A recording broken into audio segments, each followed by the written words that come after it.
الحمد للہ رب العالمین الصلاة والسلام علی سید الانبیاء والمرسلین وعلی آلہ واصحابہ والناس اجمعین.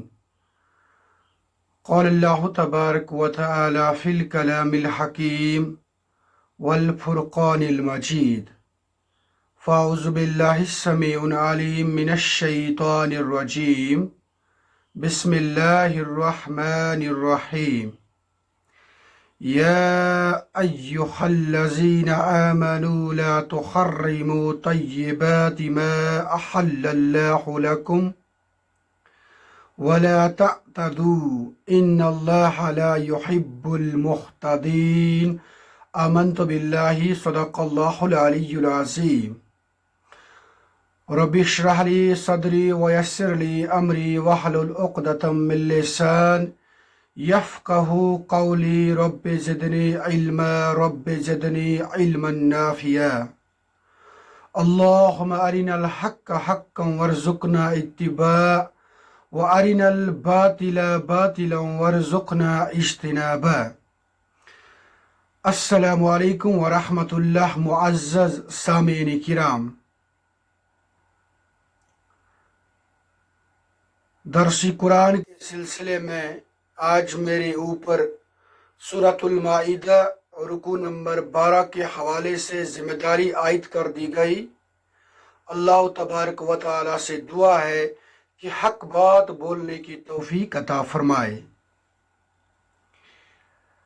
سورۃ المائدہ کے اندر چنانچہ ہم دیکھ رہے ہیں کہ نفس مضمون کیا ہے.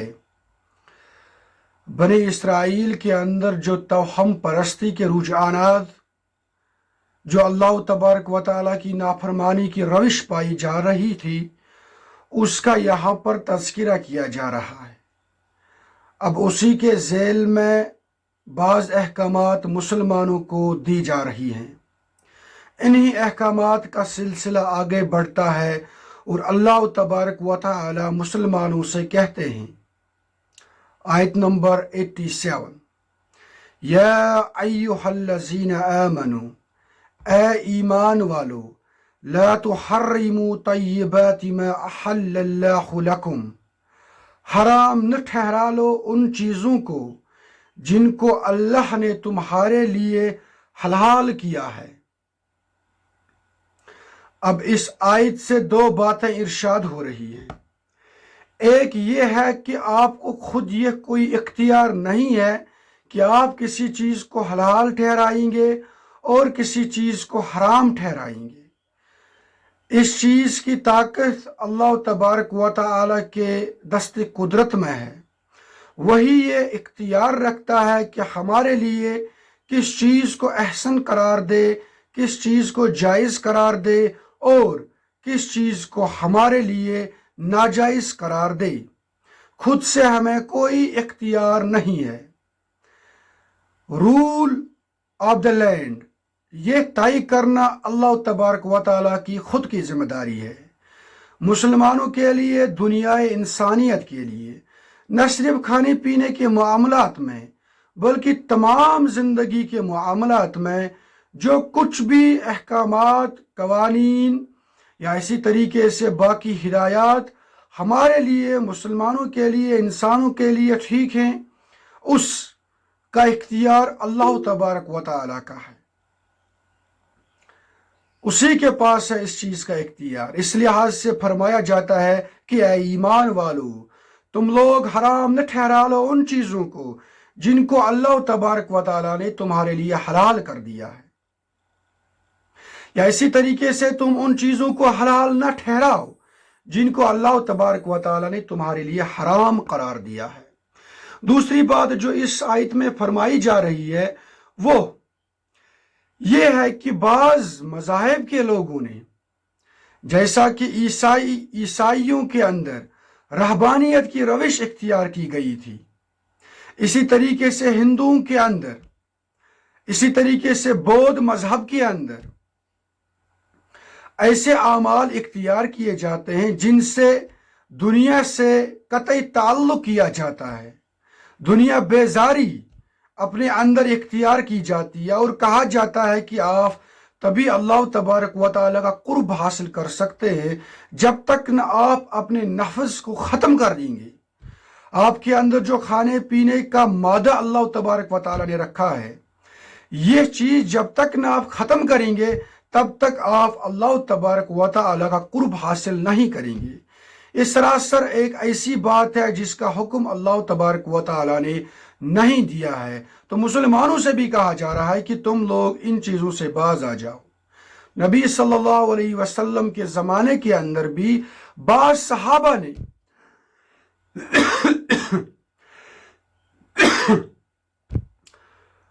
صحابہ نے اپنے اوپر یہ چیزیں حرام کر دی تھیں کہ وہ سوئیں یا وہ شادی کریں یا وہ دنیا کا کوئی کام کریں۔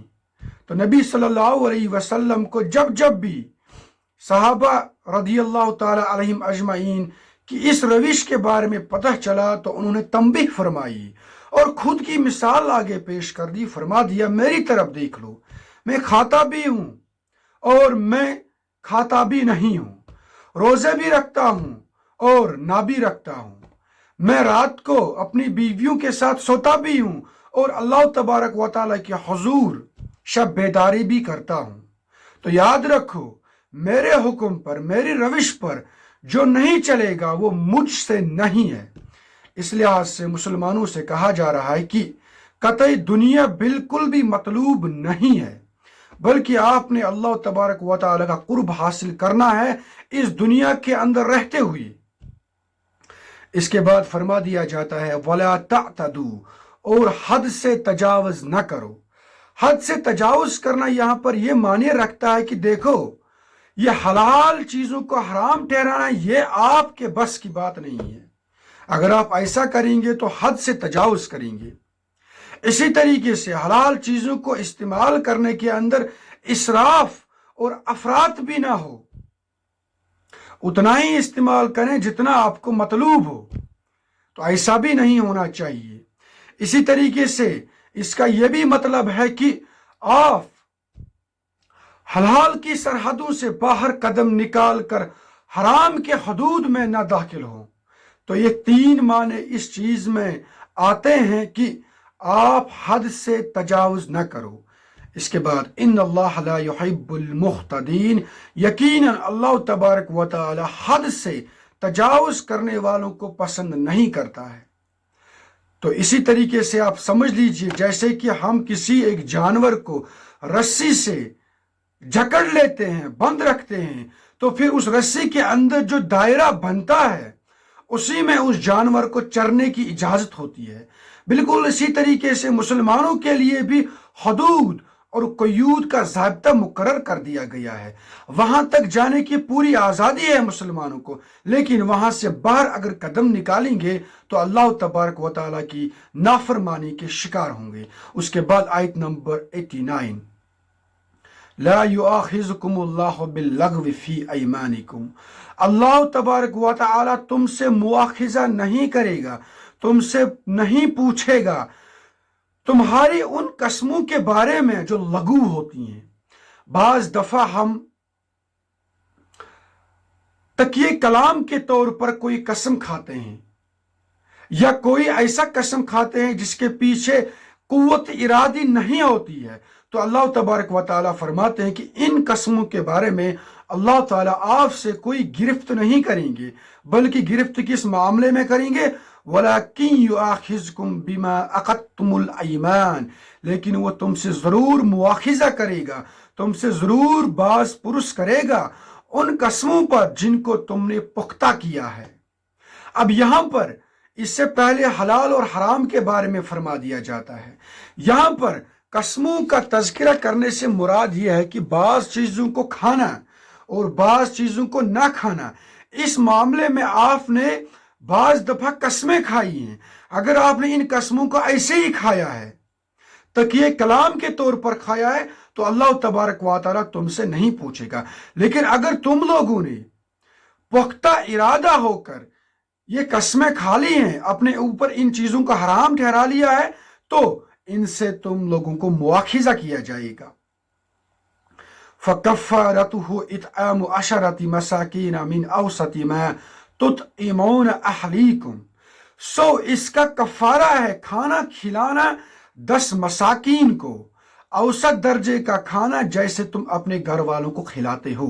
اب اگر آپ کو یہ قسم توڑنے کی ضرورت پیش آئی تو اس کے لیے آپ کو کیا کرنا ہے؟ 10 مساکین کو کھانا کھلانا ہے، بالکل اسی طریقے کا کھانا کھلانا ہے جس طریقے کا کھانا آپ اپنے گھر والوں کو کھلاتے ہیں۔ یہ اس چیز کا کفارہ ہے۔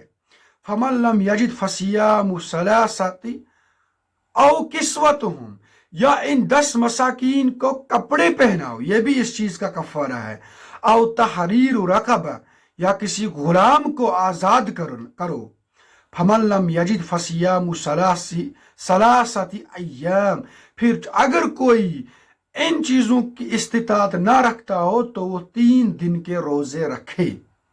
ذالک کفارۃ ایمانکم اذا خلفتم، یہ کفارہ ہے تمہاری قسموں کا جب تم قسم کھا کر توڑ بیٹھو۔ کفارہ کہتے ہیں کسی چیز کو صاف کرنا، کسی چیز کو پردہ کرنا۔ اگر آپ نے معیشت کے معاملے میں کوئی قسم کھا لی ہے اور اگر آپ کو اب ضرورت پڑ جائے یہ قسم توڑنے کی، تو اس قسم کو توڑنے کا جو ڈبہ ہے اس کو صاف کرنے کے لیے آپ کو کیا کرنا ہے؟ یا آپ 10 مساکین کو کھانا کھلاؤ۔ اگر اس کی استطاعت نہ ہو تو ان 10 مساکین کو کپڑے پہناؤ۔ اگر اس کی اجازت نہ ہو تو ایک غلام کو آزاد کرو۔ اب اگر اس کی بھی اجازت نہ ہو تو 3 دن کے روزے پے در پہ رکھو۔ اس کے بعد فرما دیا جاتا ہے لیکن یاد رکھو یہ ہم نے ایک ایگزٹ راستہ آپ کے لیے تیار کر رکھا ہے کہ آپ کس طریقے سے اپنے اس داغ کو دھلیں گے، لیکن یاد رکھو وَاحْفَظُوا أَيْمَانِكُمْ، لیکن یاد رکھو عام حالات میں اپنی قسموں کی حفاظت کیا کرو۔ اپنی قسموں کی حفاظت کرنے کا مطلب یہ ہے کہ سب سے پہلے قسم کھاؤ اچھی چیزوں میں، معیشت اور فضول کاموں میں کوئی بھی قسم نہ کھائے۔ اس کے بعد اس کا مطلب یہ ہے کہ اب اگر آپ نے قسم کھا لی تو اپنے اس قسم کا پاس و لحاظ رکھو، اس کو ایسے ویسے مت توڑو۔ اب اگر آپ کو توڑنے کی بھی مجبوری پیش آئے تو اس طریقے سے توڑو، اس طریقے سے اس کا کفارہ پیش کرو۔ اس کے بعد فرما دیا جاتا ہے کذالک یبین اللہ لکم آیاتہ لعلکم تشکرون، اس طرح اللہ تمہارے لیے اپنی آیات کو واضح فرما رہا ہے تاکہ تم شکر کرو۔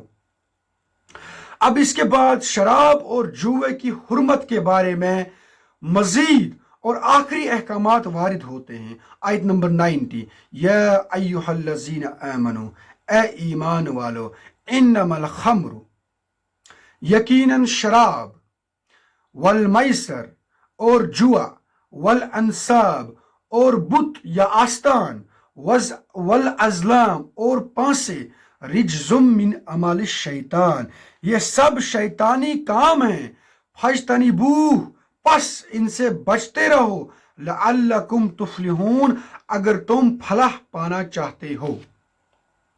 اس سے پہلے ہم نے دیکھ لیا، سب سے پہلے سورۃ البقرہ کے اندر فرما دیا گیا تھا کہ مسلمانوں تم اگر شراب کے بارے میں پوچھ رہے ہو تو یاد رکھو اس چیز کے اندر گناہ کا پہلو زیادہ ہے۔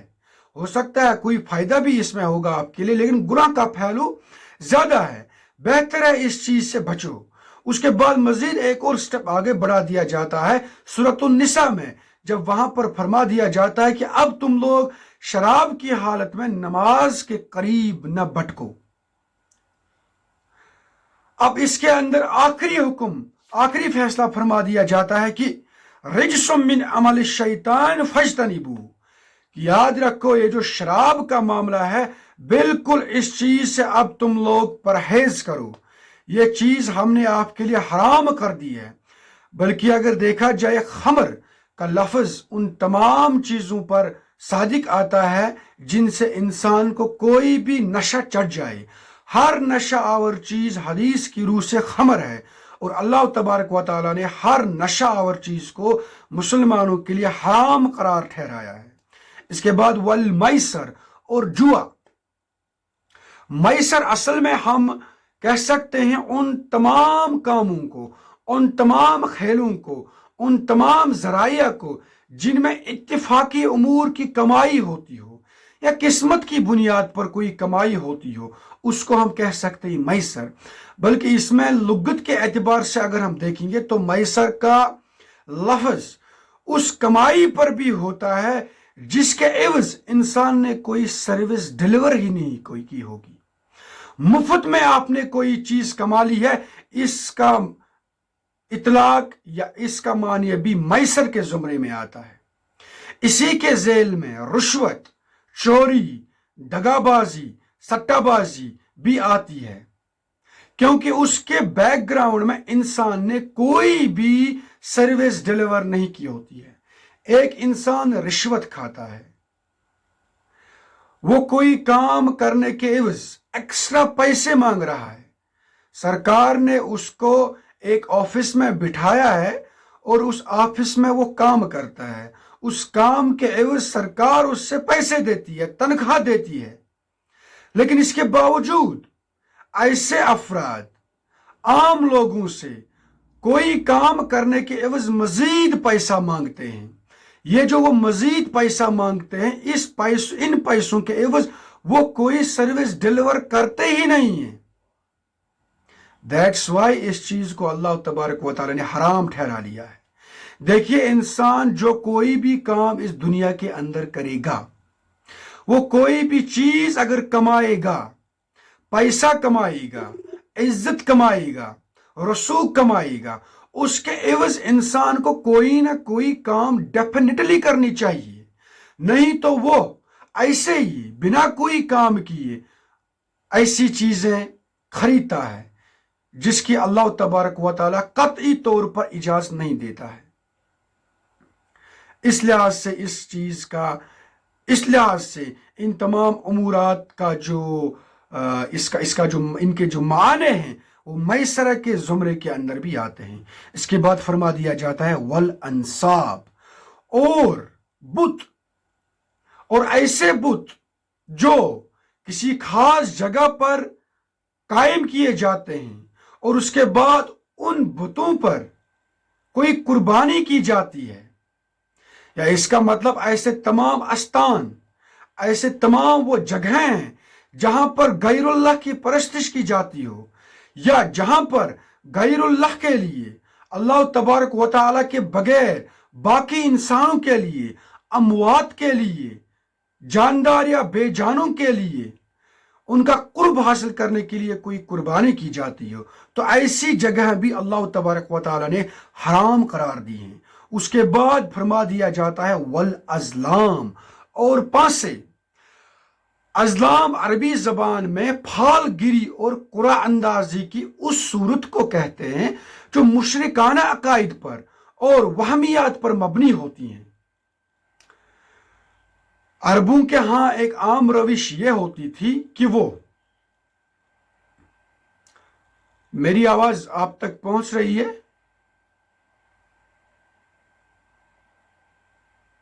جی محترم۔ جی، تو ازلام کہتے ہیں ہم ان تمام عقائد کو، ان تمام امور کو، ان تمام قرع اندازی اور پھال گری کی فارمز کو جس کے اندر مشرکانہ عقائد اور وہمیات پائی جاتی ہو۔ اسلام اس چیز کی قطعاً اجازت نہیں دیتا ہے کہ آپ کا کیمرہ آف ہے۔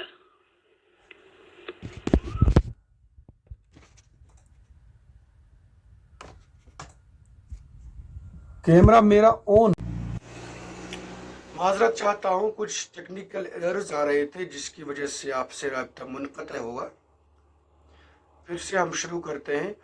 بسم اللہ الرحمن الرحیم۔